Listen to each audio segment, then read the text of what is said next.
course, if you live in England, then it's not so far away at all. There lived a mighty king who had a son by the name of Arthur that he did not want. He gave that son away to his mystical advisor, Merlin. That's me. And I in turn gave the king's son to serve the good knight Sir Hector as his lowly page and then squire. Sir Hector and Arthur lived in a place crowded with the most rowdy, bawdy, unruly, untidy, yet mighty medieval men.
Very nice. Okay. We get it. You all know the legend of King Arthur. If not, let me tell you. Oh, Merlin, let us tell it. You'll go on for days. Well, I guess that would be all right, but It was the day of the big joust. All the knights were gathered in the roped-off area with their armor, horses, weapons, and attended by their young squires. Squires are young men who hope one day to be knights themselves. The squires do everything for the knights, including getting them ready for the joust. Remember, Arthur was the squire for Sir Hector. Everyone is gathered for the biggest joust of the year. It's like the World Series of all jousts, the Stanley Cup, the Super Bowl, the Olympics of the jousting world. Enough already. Let's have a song.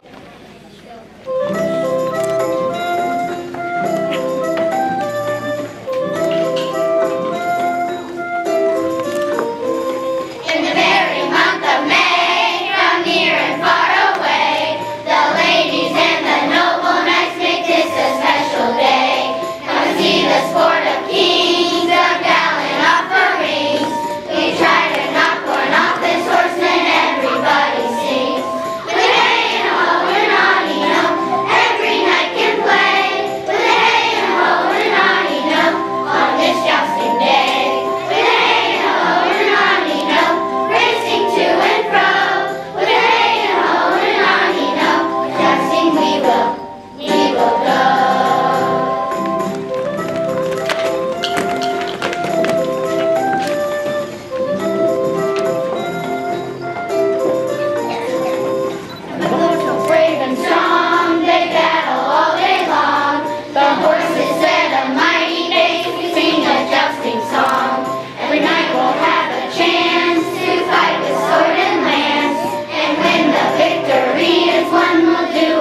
already. Stop!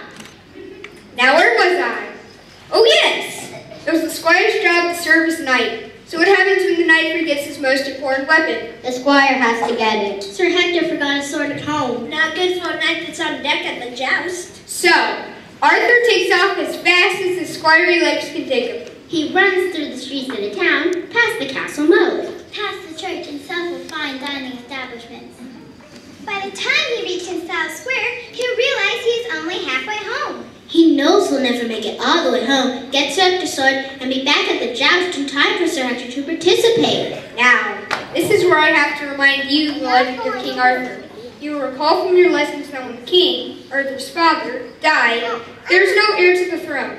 That'll teach him to give his son away. So, the royal court had a sword placed in the stone in the town square. The legend says that whomever could pull the sword out of the stone would be the rightful heir to the throne. They would become the king. I just said that. It is in front of the sword-stabbed stone that Squire Arthur finds himself as he's racing home to retrieve Sir Hector's sword.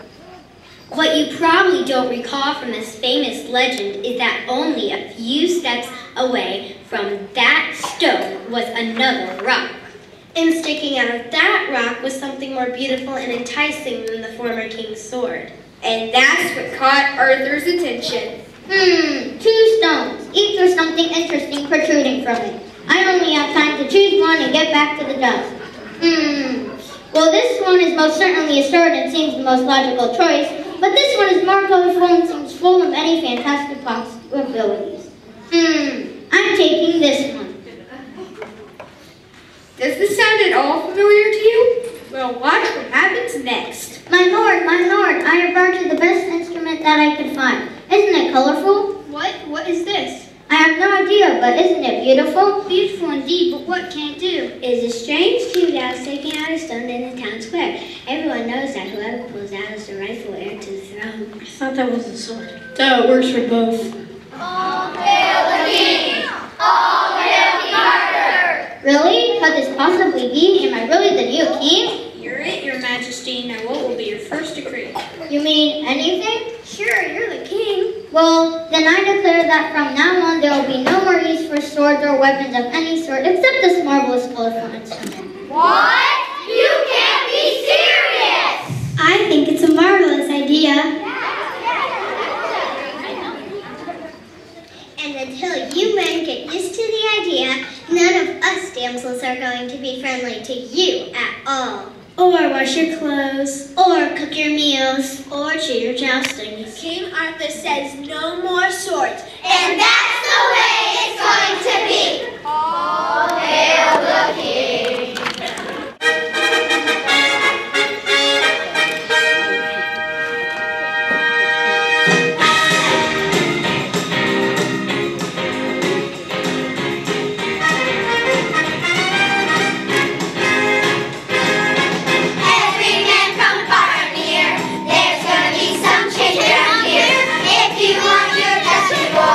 Store your shoes, put down your sword.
experience. Oh no! And all we have to fight with are these colorful boom whackers. Stop! Silence! We must keep sound heads or we will surely go down to defeat. But Your Majesty, what are we to do? I think we should sing a round. What? I mean, rounds are good. Here, gather around my round table and I'll show you what I mean.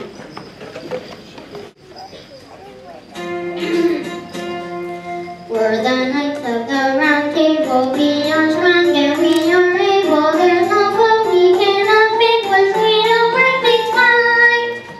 Sing with me. We're the knights of the round table. We are strong and we are able. There's no foe we cannot vanquish. We know perfect might. Now are we boys or are we men? Men! Are we men or are we knights? Knights! Are we knights of the round table? Yes, Your Majesty! Then sing, men, sing like the knights you are. We're the knights of the round table. We are strong and we are able. There's no foe we cannot vanquish. We know right makes right. We're the knights of the round table. We are strong and we are able. There's no foe we cannot vanquish. We know right makes right. We're the knights of the round table. We are strong and we are able. There's no foe we cannot vanquish. We know right makes right. We're the knights of the round table. We are strong and we are able. There's no foe we cannot vanquish. We know right makes right. Right, right, right, right.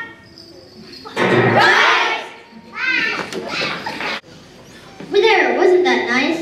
Okay, Your Majesty, we're doing our best, but at least we don't know what to do with these things.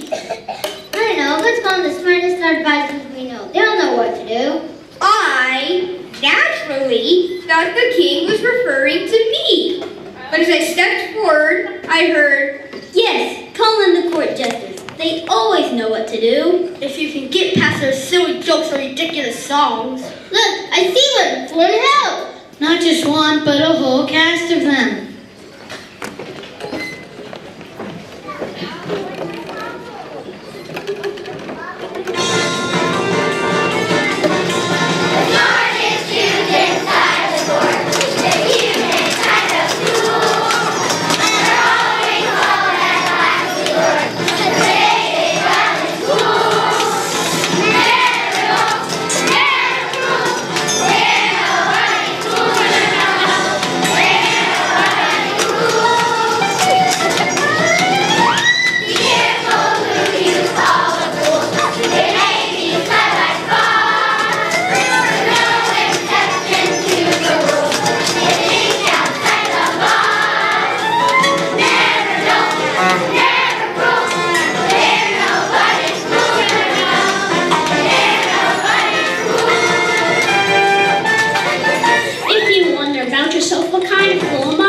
Why do fools fall in love? Did you ever wonder why? If you want to give yourself a silly little thrill, cheer your best with love and let's be cool up on the hill.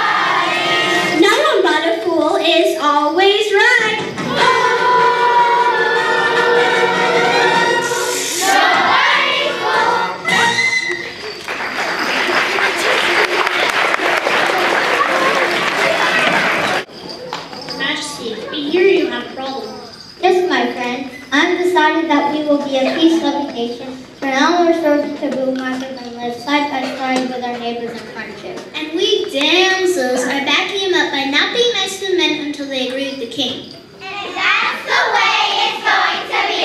I think that sounds like a great idea. the problem is we have just been told that the French are on their way to attack us. And I don't think they're going to be armed with only boom whackers. It's all my fault. I truly believe we wouldn't need weapons if we all did the right thing and lived in a world filled with harmony. And now I put my entire kingdom in jeopardy.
sure of the kingdom. The French are coming! The French are coming! I just said that.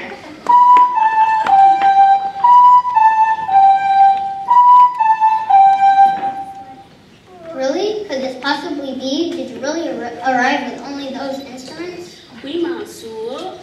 There was one of these taken out of a rock in the middle of Paris, and our ladies insisted that we turn our swords into these, or they would not be nice to us. Or wash your clothes. Or cook your meals. Or trade or jousting. I see you have your own problems to worry about. They are colorful, though. Well, what are we going to do? Think. I'd have to think. And then something very special began to happen. Nate.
The men of Scotland are invading from the north, and they are sure to overrun us all.